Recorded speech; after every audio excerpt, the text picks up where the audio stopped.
Bad air quality during a wildfire is one thing, but it's quite another to actually see it after a fire, especially when it's not outside, but inside your own home. NBC7's Alexis Rivas is in Rancho Penasquitos with that story. So this is your average air filter, and it should normally last 6 months. But check this out. This air filter was just taken out of a home in Santee, and it's only 3 months old. The difference? Wildfires. HVAC service tech Mike Reef says AC filters is just one of those things most of us never think about. It's out of sight, out of mind. And usually that's okay, as long as you switch out a new filter about twice a year. But this isn't a usual year. We do get calls from patients. Kevin LaChapelle with the San Diego American Indian Health Center says even when bad air is easy to see, the air is a sneaky assailant. Some people don't realize that it's impacting them.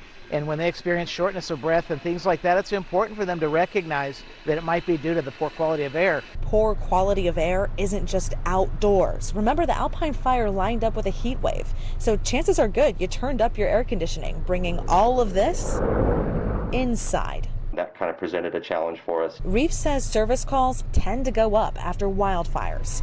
Here's why. This filter was changed out at the end of July. This is what a brand new AC filter inside a Santee home looks like now, after the Alpine wildfire. It's pretty loaded. It shouldn't look anything close to this. Generally, we would see this maybe after 6 or even 8 months of usage, and this is just 3 months of usage. Reef says when filters get this filthy, they're not able to filter the air, meaning you're breathing this in, and the only filter inside your home is now your lungs. It can be pretty shocking. Even if you don't live near Alpine, the air quality hovered across the entire county. So Reef says check your air filter now and check it again every 3 months.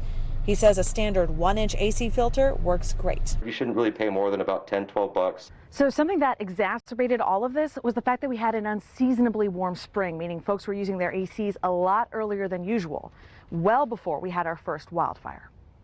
In Rancho Penasquitos, I'm Alexis Rivas for NBC7.